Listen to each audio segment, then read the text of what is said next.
Okay, Assalamu alaikum students. Today is the 29th May and time is 3:30. We are going to discuss about transaction management and concurrency control. ये एक important chapter है database management system में. Transaction क्या होती है इसमें हम ये डिस्कस करेंगे और ट्रांजैक्शन को मैनेज कैसे करते हैं, ठीक है, इसमें हम ये चीज़ डिस्कस करेंगे, ठीक है. So let's start with what is our transaction. Transaction होती क्या है? ट्रांजैक्शन जो है it is any action that reads from or writes to database. जब भी आप कोई डेटाबेस के ऊपर कोई ऑपरेशन परफॉर्म करते हैं रीडिंग का या राइटिंग का, तो उस एक्शन को हम ट्रांजैक्शन कहते हैं.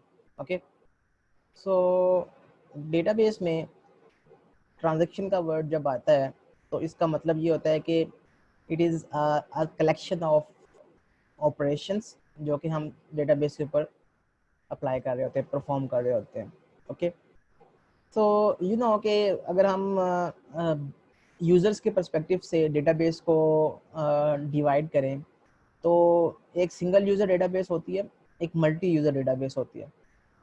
सिंगल यूज़र डेटाबेस की अगर रीडिफाइन करें तो उसका मतलब ये होता है कि at a time same time पे डेटाबेस को एक यूज़र जो है वो यूज़ कर सकता है, ठीक है. और मल्टी यूज़र की बात करें तो सेम टाइम पे सेम डेटाबेस को मल्टीपल यूज़र जो हैं वो यूज़ कर सकते हैं. मींस वो for any at any time T1 many of users can perform their transactions simultaneously. ये मल्टी यूज़र डेटाबेस होती है. ओके, तो सिंगल यूज़र डेटाबेस में आपको पता है कि अगर एक टाइम पे एक ही यूज़र जो है वो अपनी ट्रांजैक्शन परफॉर्म कर रहा होगा, तो अगर किसी दूसरे यूज़र ने कोई ट्रांजैक्शन परफॉर्म करनी है तो उसको उसका वेट करना पड़ेगा. ओके, सो वो कितना वेट करना पड़ेगा, ठीक है. Let's take an example. Paint के ऊपर मैं इसको शेयर कर लेता हूँ आपके साथ. सो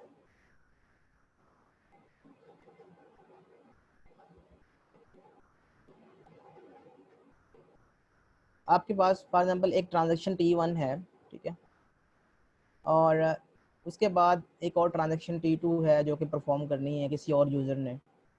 उसके बाद एक और ट्रांजैक्शन है T3 जो कि किसी और यूज़र ने परफॉर्म करनी है, ठीक है. तो जब तक ट्रांजैक्शन T1 एग्जीक्यूट हो रही होगी, फॉर एग्जांपल ट्रांजैक्शन T1 को जो टाइम लगते हैं वो है सपोज 1 सेकेंड, और उसके बाद ट्रांजैक्शन T2 जो है वो स्टार्ट होगी और वो परफॉर्म होगी. तो ट्रांजैक्शन T2 को फॉर एग्जांपल 2 सेकेंड्स लगने हैं. उसके बाद ट्रांजैक्शन T3 जो है वो स्टार्ट होगी और एग्जीक्यूट होगी. सपोज इसको भी 2 सेकेंड्स लगने हैं. तो अगर सिंगल यूज़र डेटाबेस है, ठीक है, सिंगल यूज़र डेटाबेस है आपके पास, ठीक है, तो उस केस में एट अ टाइम एक ट्रांजैक्शन परफॉर्म हो सकती है, ठीक है. कोई एक ट्रांजैक्शन जो है वो एक टाइम पे परफॉर्म होगी. पहले T1 परफॉर्म होगी, ठीक है, 1 सेकंड में. तो T2 जो है उसको अगर ये तीनों यूज़र जो हैं वो एक साथ आ जाते हैं, T1 भी आ जाता है, T2 भी आ जाता है, T3 भी आ जाता है, तो सबसे पहले T1 जो है वो ट्रांजैक्शन परफॉर्म होगी. T2 को वेट करना पड़ेगा, कितना, 1 सेकंड वेट करना पड़ेगा इसको, क्योंकि जब तक T1 परफॉर्म होगी उतनी देर इसको वेट करना पड़ेगा.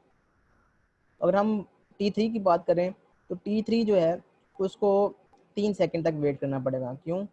एक तो T1 का भी वेट करना पड़ेगा वो एग्जीक्यूट हो जाए, फिर T2 का वेट करना पड़ेगा वो एग्जीक्यूट हो जाए, और उसके बाद फिर वो स्टार्ट करेगा, ठीक है. तो सिंगल यूज़र सिस्टम में ये प्रॉब्लम है कि जो बाद में आने वाली अगर सेम टाइम पे मल्टीपल यूज़र्स आ जाते हैं तो उनको लाइन में लगना पड़ता है, ठीक है. सो T3 जो है वो उसको वेट करना पड़ेगा 3 सेकेंड्स के लिए. उसके बाद फिर वो अपनी ट्रांजैक्शन एग्जीक्यूट कर सकता है. ट्रांजैक्शन क्या होती है? Transaction is any action that reads और writes to the database. Okay, so ये सिंगल यूज़र डेटाबेस का प्रॉब्लम है कि इसमें मल्टीपल यूज़र जो हैं वो साइमल्टेनियसली ट्रांजैक्शन परफॉर्म नहीं कर सकते, ठीक है. तो इसमें सिक्वेंशियल ऑपरेशन परफॉर्मिंग होती है. पहले सीक्वेंस में पहले T1 का ऑपरेशन परफॉर्म होगा, ठीक है, फिर T2 का ऑपरेशन परफॉर्म होगा, फिर T3 का ऑपरेशन परफॉर्म होगा एंड सो ऑन. ओके, तो एक सीक्वेंस होता है. जबकि अगर मल्टी यूज़र डेटाबेस की बात करें, मल्टी यूज़र डेटाबेस में साइमल्टेनियसली मल्टीपल यूजर जो है वो अपने ट्रांजेक्शन परफॉर्म कर सकते हैं। फॉर एग्जांपल T1 जो है वो एक ट्रांजेक्शन है, ठीक है, जो कि T0 से स्टार्ट होनी है, टाइम T0 से, ठीक है, और उसने टाइम T2 तक उसने एग्जीक्यूट करना है अपने आप को, ठीक है, ठीक है। तो इस तरह से एक और साइमल्टेनियसली कोई एक और यूज़र आ जाता है, वो ट्रांजेक्शन T2 स्टार्ट कर देता है। तो ट्रांजेक्शन T2 जो है वो यहाँ पे स्टार्ट होनी है, ठीक है,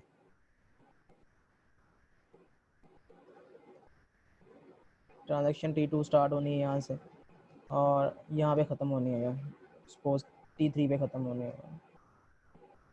तो आप देख सकते हैं कि ये दोनों जो ट्रांजैक्शंस हैं ये पैरेलल एग्जीक्यूट हो रही हैं यहाँ पे इस टाइम के दौरान, ठीक है। ये भी ट्रांजैक्शन एग्जीक्यूट हो रही है T1 भी, और T2 भी एक ट्रांजैक्शन एग्जीक्यूट हो रही है। इस तरह से कोई और भी ट्रांजैक्शन है T3, तो वो भी एग्जीक्यूट हो रही होगी साथ में इनके, ठीक है। फॉर एग्जाम्पल इस दौरान जो है वो ट्रांजैक्शन T3 एग्जीक्यूट होनी है। तो T3 जो है वो इस दौरान वो भी एग्जीक्यूट हो रही है। तो इस टाइम के दौरान आप देख सकते हो कि इस टाइम के दौरान ये तीनों जो इंस्ट्रक्शंस हैं, ट्रांजैक्शंस हैं, वो एग्जीक्यूट हो रही हैं इन पैरेलल। तो मल्टीपल इंस्ट्रक्शंस जो है, मल्टीपल ट्रांजैक्शंस जो है वो पैरेलल जो है वो चल रही होंगी। T1 भी चल रही होगी, T2 भी चल रही होगी, T3 भी चल रही होगी, ठीक है। तो इसका एडवांटेज क्या है? इसका एडवांटेज ये है कि T2 को T1 का वेट नहीं करना पड़ा कि T1 पहले एग्जीक्यूट होगी, जब वो फिनिश होगी तो तब मैं स्टार्ट करूँगा यहाँ से नए, ठीक है।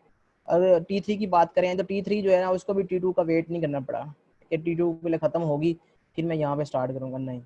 जैसे ही T1 जो है वो चल रही थी, अभी T3 भी चलना शुरू हो गई। तो जैसे जैसे यूजर्स आते जाएंगे वो अपनी ट्रांजेक्शन्स जो हैं वो परफॉर्म करते जाएंगे, ऑपरेशन परफॉर्म करते जाएंगे। तो इसमें ये होता है कि मल्टी यूज़र डेटाबेस में जो आपकी ट्रांजेक्शन्स हैं वो multiple transactions in parallel perform होती हैं। तो आपको आपको क्या मिलता है, जो यूजर्स हैं उनको वेट नहीं करना पड़ता, उनका रिस्पॉन्स टाइम अच्छा होता है। तो मल्टी यूजर डेटाबेस जो है उसका रिस्पॉन्स टाइम अच्छा होता है, ठीक है। तो ये इसका एडवांटेज है over single user database, okay. लेकिन इसका इसका डिसएडवांटेज क्या है? इसका डिसएडवांटेज ये है, इसमें एक प्रॉब्लम आता है जब मल्टीपल यूजर्स जो हैं वो सेम डेटाबेस को एक्सेस करेंगे, उसके ऊपर ऑपरेशन परफॉर्म करना चाहेंगे, तो उसमें एक प्रॉब्लम आता है जिसको हम कहते हैं सिंक्रोनाइजेशन प्रॉब्लम भी उसको कहते हैं, ठीक है, और डेटा इनकन्सिस्टेंसी भी उसको कह सकते हैं। तो वो प्रॉब्लम क्या आता है और मल्टी यूजर इन्वायरमेंट में वो किस तरह से है, वो अभी हम उसको देखते हैं।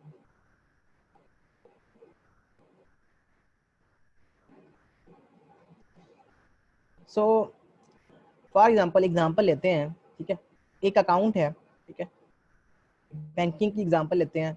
बैंकिंग सेक्टर में के अकाउंट्स होते हैं और उनको उनके ऊपर डेबिट और क्रेडिट हो रहा होता है, ठीक है। एक अकाउंट है उसमें फॉर एग्जांपल 100 रुपीज़ पड़े हुए हैं, ठीक है, बैलेंस है।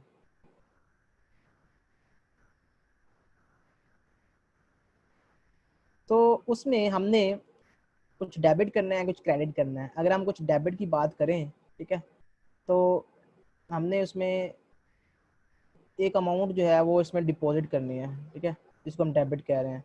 सपोज मैंने इसमें 20 रुपीज़ जो है वो डिपॉजिट करने हैं, ओके, और मैंने इसमें से 35 जो है वो क्रेडिट करना है, विड्रॉ करना है।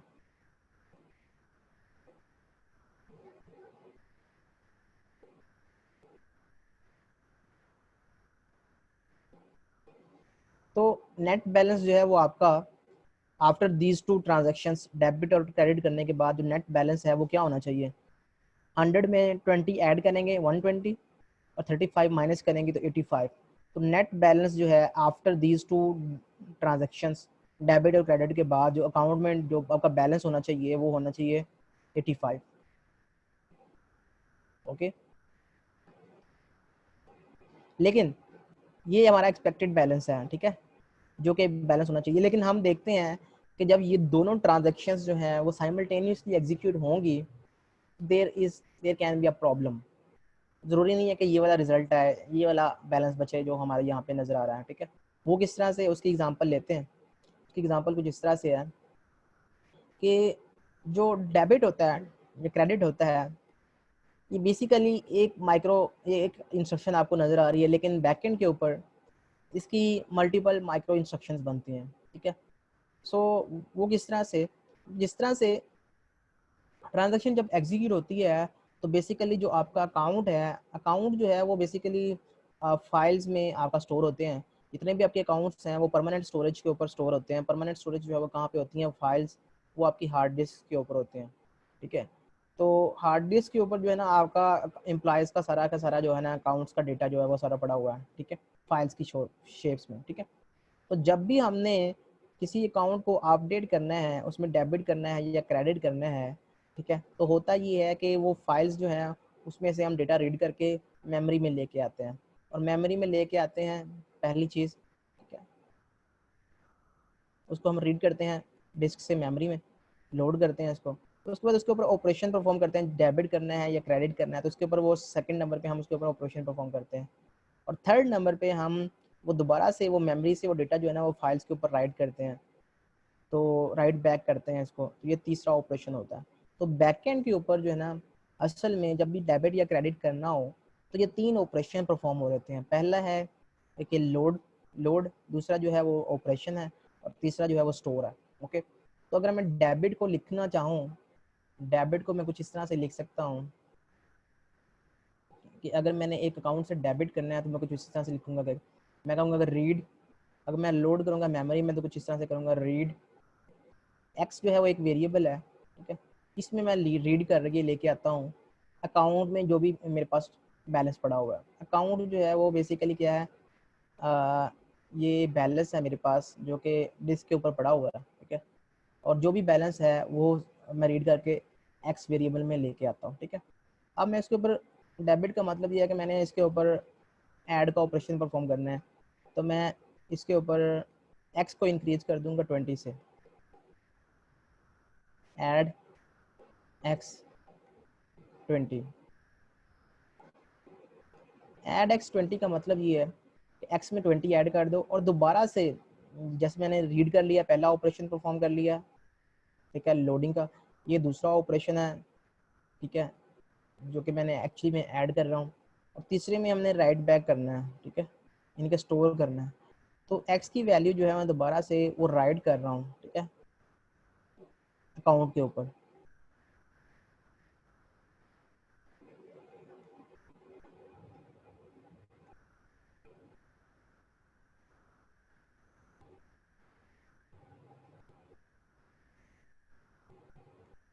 तो इसका मतलब क्या है, इसका मतलब ये है कि ये डेबिट हो जाएगा। अगर अकाउंट में स्टार्ट में 100 पड़ा हुआ है तो एक्स में 100 आएगा, ठीक है, यहाँ पे एक्स की वैल्यू जो है वो 120 हो चुकी होगी, ठीक है, और फिर यहाँ पे वो 120 जो है वो हम अकाउंट में वापस ऐड कर देंगे, तो अकाउंट में आपकी वैल्यू जो है वो अपडेट हो जाएगी, वो 120 हो चुकी होगी, ठीक है। तो ये है डेबिट, ठीक है। इस तरह से अगर हम बात करें क्रेडिट की, ठीक है, तो क्रेडिट भी कुछ इस तरह से है, ठीक है।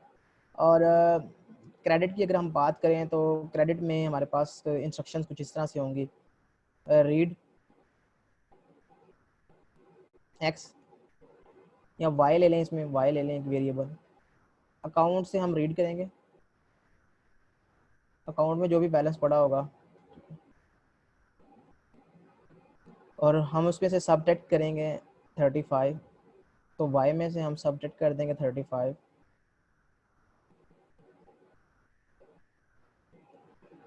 और फिर हम उसको राइट बैक कर देंगे दोबारा से डिस्क के ऊपर वाई की वैल्यू को, क्योंकि वाई एक वेरिएबल है, मेमोरी में है, तो इसको परमानेंट स्टोरेज के ऊपर हम दोबारा से राइट बैक कर देंगे अकाउंट्स के ऊपर।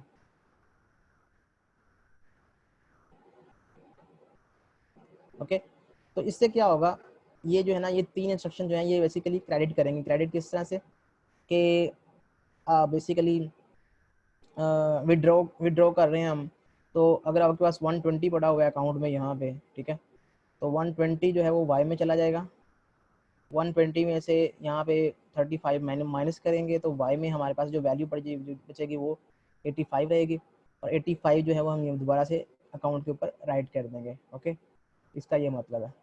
तो आपके पास जो वैल्यू है वो एक्सपेक्टेड वैल्यू है वही जो एक्चुअल में अकाउंट्स में होनी चाहिए थी, 85। ओके, तो ये एक स्केड्यूल है कि पहले जो है वो डेबिट हो कंप्लीट, ठीक है, ये तीन इंस्ट्रक्शन एग्जीक्यूट हों, फिर क्रेडिट हो, ये तीन इंस्ट्रक्शन एग्जीक्यूट हों, तो आपकी जो एक्सपेक्टेड रिजल्ट है वो ठीक रहता है, ठीक है।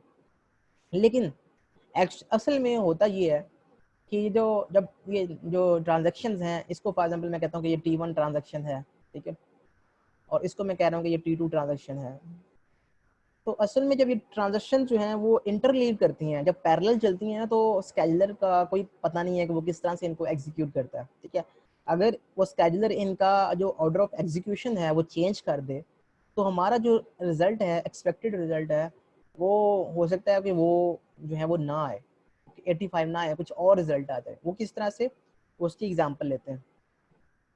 फॉर एग्जांपल ये इंस्ट्रक्शन जो है वो ऐसे ही चल रही है, ठीक है, और ये जो इंस्ट्रक्शन है T1 की, ये वाली इंस्ट्रक्शन जो है ये ऐसे ही चल गई है, ये वाली इंस्ट्रक्शन भी ऐसे चल गई है, ओके। लेकिन उसके बाद ये वाली इंस्ट्रक्शन चल गई है, ये ट्रांजेक्शन T1 थी। ट्रांजेक्शन T1 की पहले 2 इंस्ट्रक्शन चली ये वाली, उसके बाद ये इंस्ट्रक्शन चल गई तीनों T2 की, और उसके बाद ये जो इंस्ट्रक्शन है ये बिल्कुल एंड के ऊपर चली लास्ट पे, ओके। तो ये फॉर एग्जांपल T1 है, ये T2 है, और ये T3 है, और ये जो T3 है वो यहाँ पे चल रही है, ओके। T1 यहाँ पे चली, T2 यहाँ पे चली। तो इससे क्या होगा, इससे अगर हम इसको एग्जीक्यूट करें तो अकाउंट में पड़ा हुआ है 100, तो x में जो वैल्यू आएगी वो होगी 100। हम यहाँ पे x की वैल्यू जो है वो मेंशन कर देते हैं, यहाँ पे x की वैल्यू है वो 100 है, ओके। x की वैल्यू में कहता है कि 20 ऐड कर दो, x में हमारे पास क्या हो जाएगा, 120 हो जाएगा, x की वैल्यू जो है वो 120 हो जाएगी। उसके बाद जो नेक्स्ट इंस्ट्रक्शन है वो ये है रीड y कॉमा अकाउंट। ये इसका क्या मतलब है, इसका मतलब ये है कि y की वैल्यू जो है ना, उसमें अकाउंट में जो भी वैल्यू पड़ी हुई है वो लेके आओ। अकाउंट में अभी जो है ना वो 100 ही पड़ा हुआ है शुरू में। आप देख सकते हो कि ये वाली जो इंस्ट्रक्शन है, ये वाली इंस्ट्रक्शन ये अभी चली नहीं है, ये एग्जीक्यूट नहीं होगी। जब तक ये एग्जीक्यूट नहीं होगी अकाउंट की वैल्यू अपडेट नहीं होगी। तो पहले ये वाली इंस्ट्रक्शन चली है, फिर ये वाली इंस्ट्रक्शन चली है, ठीक है। तो इसमें एक्स की वैल्यू चेंज हो रही है, अकाउंट की वैल्यू चेंज नहीं हो रही। तो यहाँ पे जब इसके बाद ये इंस्ट्रक्शन चलेगी तो अकाउंट में भी 100 ही पड़ा हुआ था, वाई में भी 100 आएगा। और फिर नेक्स्ट इंस्ट्रक्शन है ये वाली, इसमें y की वैल्यू जो है ना वो 35 से सब्ट्रैक्ट कर रहे हैं, तो y में जो वैल्यू आ जाएगी वो आ जाएगी 65।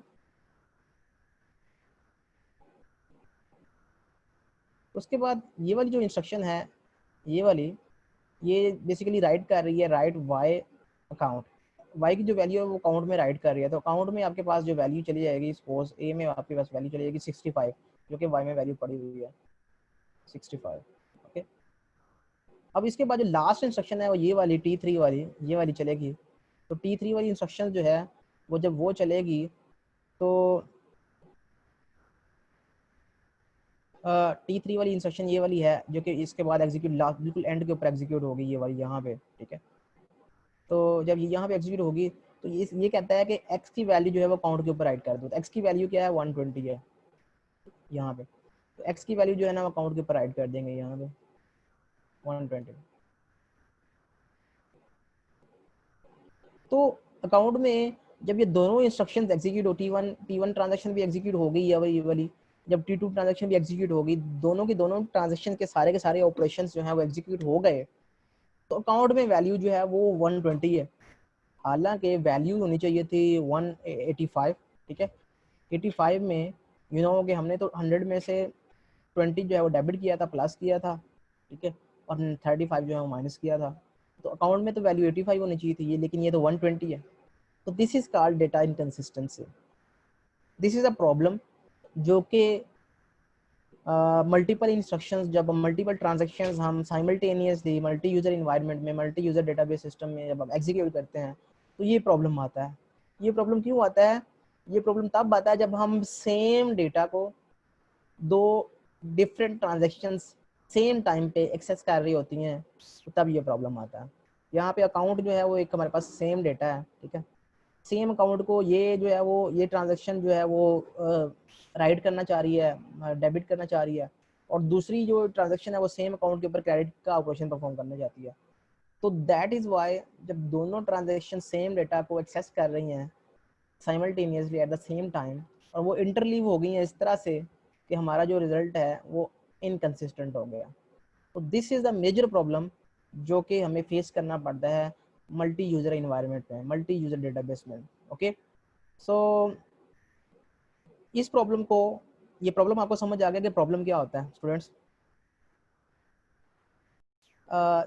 ट्रांजैक्शन प्रॉपर्टीज जो है उसमें हमारे पास 4 प्रॉपर्टीज हैं। Atomicity, A stands for atomicity, C stands for consistency, I stands for isolation and D stands for durability. Okay, तो ये एसिड टेस्ट होता है, ठीक है। अगर ये प्रॉपर्टीज होल्ड कर रही होंगी तो फिर हमें ये प्रॉब्लम नहीं आएगा जो अभी हमने डिस्कस किया, ठीक है। तो ये एटॉमिसिटी का मतलब क्या होता है? What is meant by atomicity? Atomicity का मतलब ये होता है कि एटॉमिसिटी जो है ना वो एटॉमिक से निकला।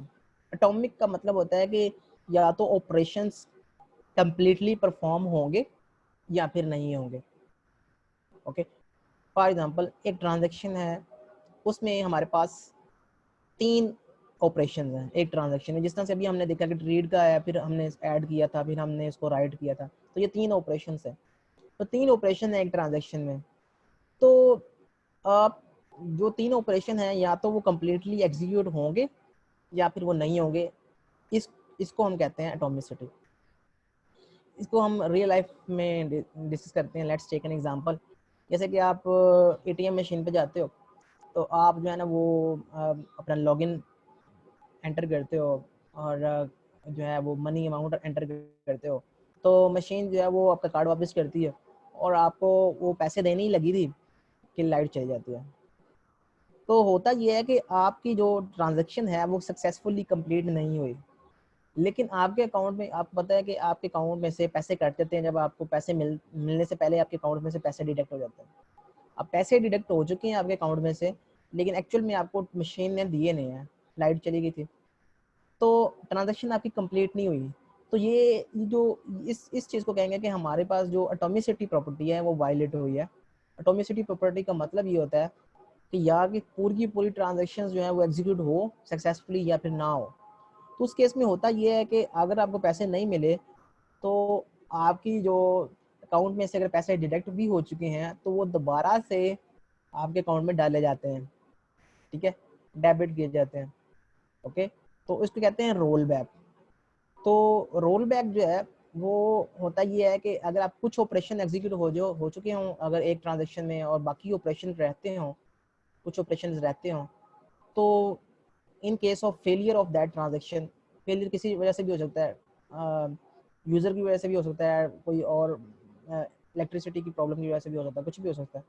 तो उसकी वजह से जो प्रॉब्लम आएगा, ट्रांजेक्शन फेलियर होगा, उसकी वजह से जो जितनी ऑपरेशंस, कुछ ऑपरेशन जो एग्जीक्यूट हो चुके हैं वो रोल बैक होते हैं। रोल बैक करने का मतलब ये है कि स्टेट जो है वो प्रीवियस स्टेट, कंसिस्टेंट स्टेट रहे आपके पास, आपके जो डेटा की है। तो आपको पैसे मिले नहीं है तो आपके अकाउंट में से वो डिडक्ट भी नहीं होने चाहिए। That is consistent state. Okay, तो एटॉमिसिटी का मतलब ये है कि all operations of a transaction must be completed और नॉट। ओके, सो ये है एटॉमिसिटी। कंसिस्टेंसी, कंसिस्टेंसी का मतलब ये होता है कि आपकी डेटाबेस जो है वो कंसिस्टेंट स्टेट के ऊपर रहे। कंसिस्टेंट स्टेट का मतलब ये है कि एक दफ़ा आपने अपनी बैलेंस चेक किया तो आपके वो अकाउंट में शो कर रहा था 120 रुपीज़। आपने 5 मिनट बाद फिर बैलेंस चेक किया, वो शो कर रहा था 90 रुपीज़। तो कभी वो 90 शो कर रहा है, कभी वो 120 शो कर रहा है। This is not a consistent state. Okay, तो ट्रांजेक्शन जो है वो कहता है कि कंसिस्टेंसी का मतलब ये है कि एक कंसिस्टेंट स्टेट से दूसरी कंसिस्टेंट स्टेट के ऊपर डेटाबेस को लेके जाना, उसको कहते हैं कंसिस्टेंसी, ठीक है। When a transaction is completed the database must be in a consistent state. एक ऐसे स्टेट जहाँ पे डेटाबेस जो है वो स्टॉप कर सके, जहाँ पे हम डेटाबेस को स्टॉप कर सकें। ये नहीं है कि आपके अकाउंट में ना आपने विड्रॉ किया एटीएम से, तो अभी कुछ पैसे निकल रहे थे, जैसे जैसे निकल रहे थे वैसे वैसे आपकी स्टेट जो है वो शो अप होती जाए। ऐसा नहीं होना चाहिए।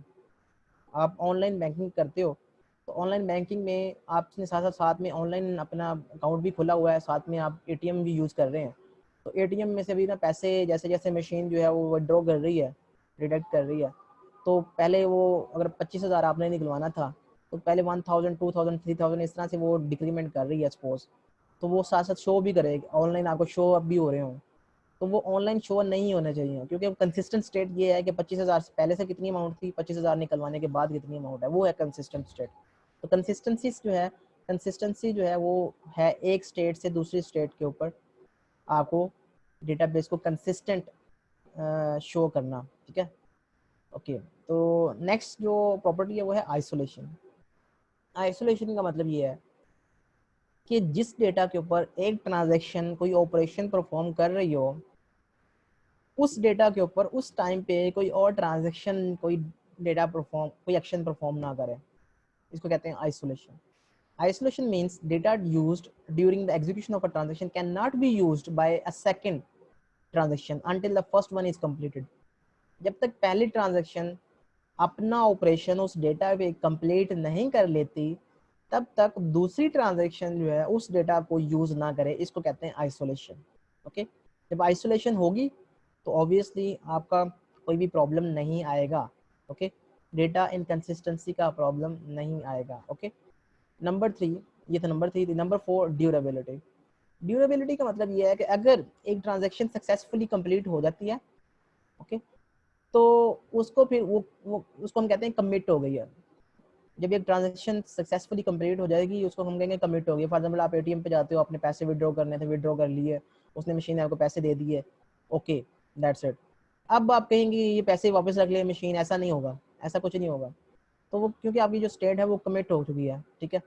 तो अब जो आपकी करंट स्टेट है, करंट आपका जो बैलेंस है और जो ट्रांजैक्शन आपने परफॉर्म कर चुकी है वो, उसका पूरा का पूरा लॉग मेंटेन होता है। ओके, तो अब ना तो वो स्टेट जो है वो ये नहीं है कि आपने पैसे ले भी लिए और आपके अकाउंट में बैलेंस जो है वो 120 पहले भी था, अब भी 120 शो हो रहा है, तो ऐसे नहीं होना चाहिए। तो आपकी जो स्टेट अगर कमिट हो चुकी है, सक्सेसफुली कंप्लीट हो गई है, तो वो ना तो वो लॉस्ट होगी और ना वो रोल बैक होगी, अनडन होगी, ठीक है।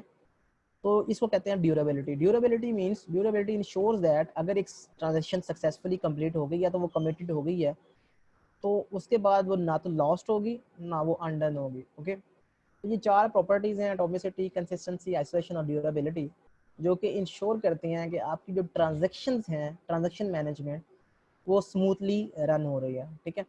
और इससे ये होगा कि आपकी जो ट्रांजैक्शंस हैं या तो वो कम्प्लीटली एग्जीक्यूट होंगी या फिर नहीं होंगी, डेटाबेस जो है वो कंसिस्टेंट स्टेट में होगी, और जब वो आइसोलेशन प्रॉपर्टी होल्ड कर रही होगी तो आपका डेटा इनकंसिस्टेंट भी नहीं होगा। और जो चीज़ें ड्यूरेबिलिटी आप, के ड्यूरेबिलिटी का मतलब ये है कि जो भी आप ट्रांजैक्शन परफॉर्म कर रहे होंगे, अगर वो सक्सेसफुली कंप्लीट हो जाती है, जितने के जितने ऑपरेशंस एक ट्रांजैक्शन में होते हैं वो सारे के सारे कंप्लीट हो गए हैं सक्सेसफुली, तो ट्रांजैक्शन आपकी कमिट हो गई है। कमिट का मतलब ये है कि अब वो चेंज नहीं हो सकती, रोल बैक नहीं हो सकती, ठीक है। अब वो जब रोल बैक नहीं हो सकती तो वो लॉस्ट भी नहीं होगी और अनडन भी नहीं होगी। लॉस्ट का मतलब ये है कि वो कागजों में, वो लॉग में वो लिखा जा चुका है कि आपने इतने पैसे विड्रॉ कर लिए थे, अब आपका बैलेंस इतना है। ये नहीं है कि आपने पैसे निकलवा भी लिए हैं और आपका बैलेंस भी किसी कम नहीं हुआ, तो ऐसा नहीं हो सकता। और जो अगर आपका बैलेंस जो है जितना अब आपको शो अप होना चाहिए उतना शो हो रहा है और अब वो चेंज नहीं होगा, ठीक है, लॉस्ट नहीं होगा वो, ठीक है। तो ये है ड्यूरेबिलिटी। तो तो ये 4 प्रॉपर्टीज, अगर ये 4 प्रॉपर्टीज होल्ड कर रही होंगी तो आपकी जो ट्रांजैक्शन है वो स्मूथली रन करेंगे, ठीक है, इन पैरेलल। चाहे वो मल्टीपल ट्रांजैक्शंस एग्जीक्यूट हो रही हों तो कोई प्रॉब्लम नहीं होगा, ठीक है। एक और जब एक और प्रॉपर्टी जिसको हम कहते हैं सीरियलाइजेबिलिटी, ये ट्रांजैक्शन प्रॉपर्टीज में से एक प्रॉपर्टी है, ये एसिड प्रॉपर्टी के अलावा है। सीरियलाइजेबिलिटी का जो मतलब है वो ये है कि ये आपकी जो ट्रांजैक्शंस होती हैं उनकी कंकरेंट एग्जीक्यूशन का स्केड्यूल को इंश्योर करती है।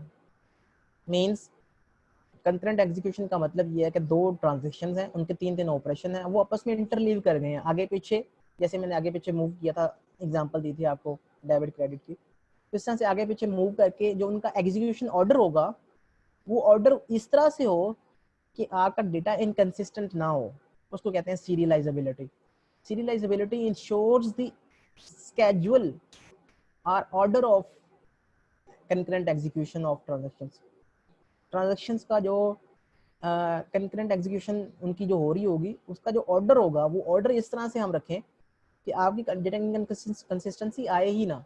मींस अगर ट्रांजेक्शन T1 पहले एग्जीक्यूट हो रही सारी की सारी, फिर T2 एग्जीक्यूट हो, या फिर T2 पहले एग्जीक्यूट हो जाए फिर T1 एग्जीक्यूट हो, तो ये एक सीरियलाइजेबल ऑर्डर होगा, ठीक है। तो सीरियलाइजेबल ऑर्डर जो है वो इंश्योर करता है कि आपका डेटा जो है वो इनकंसिस्टेंट ना हो, ठीक है। तो ये कौन इंश्योर करता है? ये बेसिकली स्केजुलर इंश्योर कर रहा होता है कि वो सीरियलाइजेबल ऑर्डर जो है वो बना रहा होता है स्केजुलर, ठीक है। और यू नो कि ट्रांजैक्शन लॉग मेंटेन हो रहा होता है। जब भी एक ट्रांजैक्शन स्टार्ट होती है तो वो एंड के ऊपर जो है वो जब सक्सेसफुली कंप्लीट हो जाएगी तो उसको हम कमिट कहते हैं, वो कमिट हो गई है, ठीक है। और अगर कोई ट्रांजैक्शन जो है वो पूरी फुली कंप्लीट नहीं होगी, फेलियर आ गया दरमियान में, तो वो रोल बैक होगी। जितने ऑपरेशन उसके परफॉर्म होंगे, वो कुछ ऑपरेशन वो रीस्टोर होंगे। रीस्टोर का मतलब है कि अगर कुछ प्लस हुआ है तो माइनस होगा, अगर कुछ माइनस हुआ है तो प्लस होगा, ठीक है। तो उसको कहते हैं रोल बैक। और रोल बैक हमेशा फेलियर के केस में होता है। जब भी एक ट्रांजैक्शन जो है वो सक्सेसफुली कंप्लीट नहीं होती तब रोल बैक होता है, और जब भी एक ट्रांजैक्शन सक्सेसफुली कंप्लीट हो जाती है उसको वो कमिट हो जाती है, ठीक है। तो ये दो चीज़ें हैं जो कि बताने वाली थी यहाँ पर कि रोल बैक कब होती है ट्रांजैक्शन और कमिट कब होती है।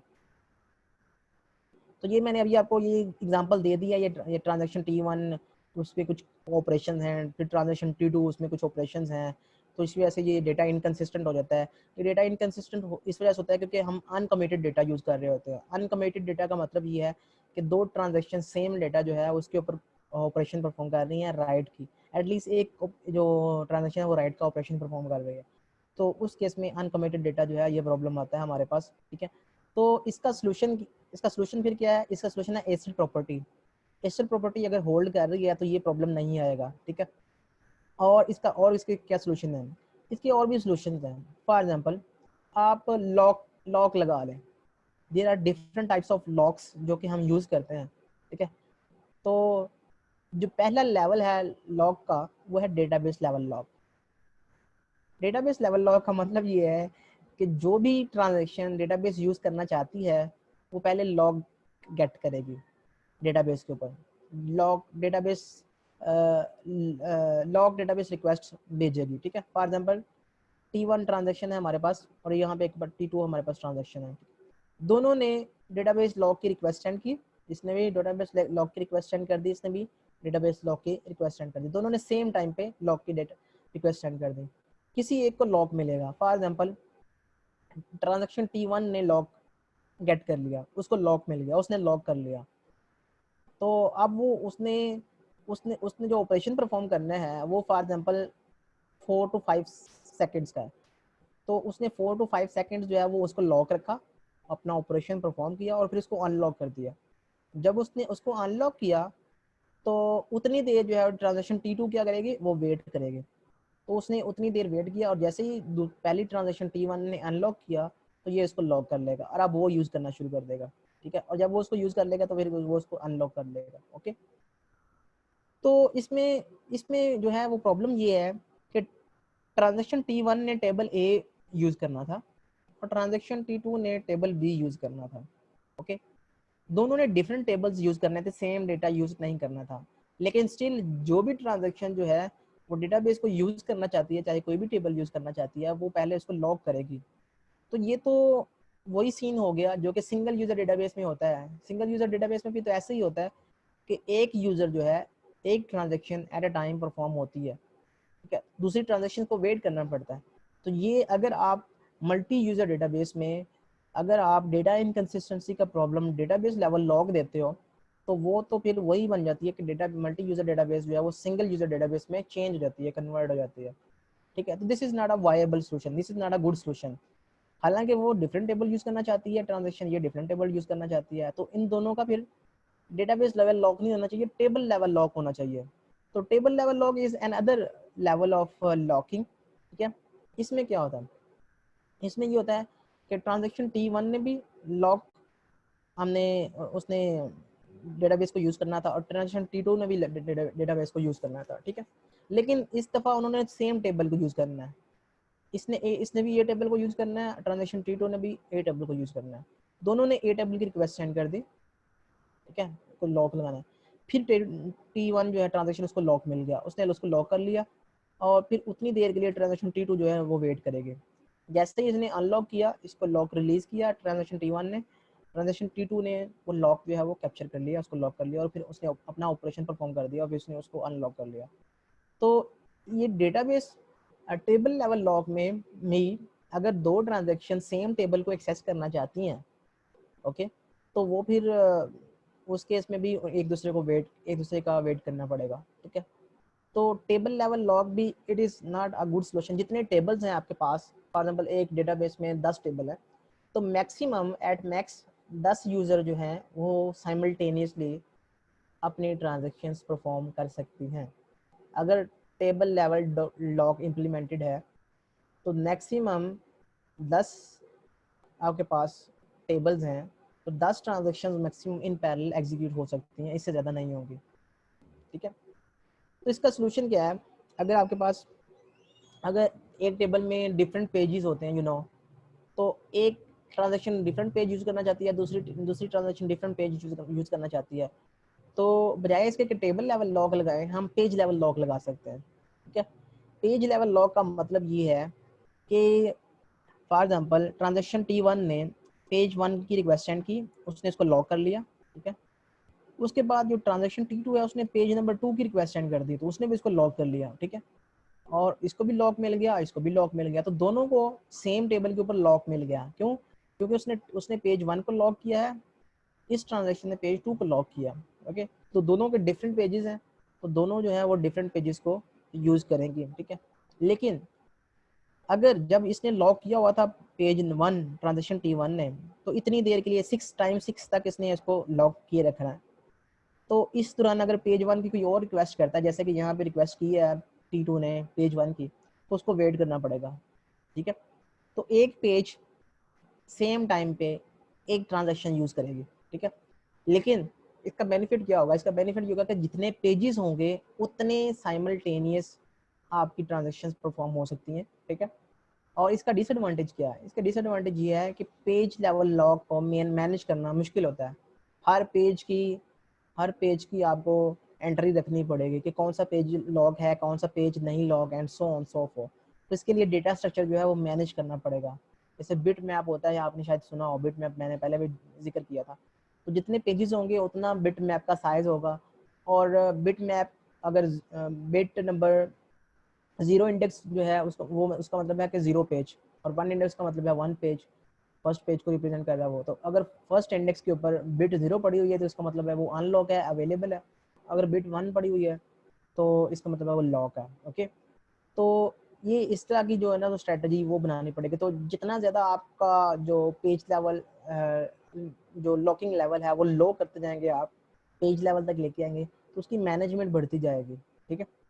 तो कहते हैं कि बजाय इसके कि अगर आप पेज लेवल लॉक इम्प्लीमेंट नहीं करना चाहते, आप इससे भी कम लेवल जो है वो लेके आना चाहते हैं, तो वो रो लेवल लॉक है कि आप रो लेवल पे भी लॉक लगा सकते हैं। एक टेबल के अंदर जो एक टपल है उस टपल के ऊपर भी आप लॉक लगा सकते हैं।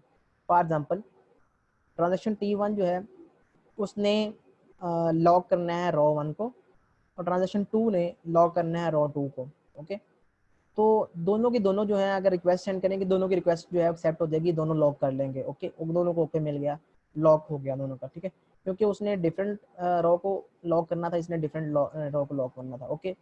तो ये सबसे ज़्यादा जो है वो एफिशिएंट, ये इससे क्या होगा, रो लेवल लॉक से हम क्या करेंगे कि हम कम से कम रिस्ट्रिक्शन जो है वो हम अप्लाई करेंगे, और ज़्यादा से ज़्यादा ट्रांजेक्शन जो है वो साइमल्टेनियसली एग्जीक्यूट हो सकेंगी। इसका ये बेनिफिट है।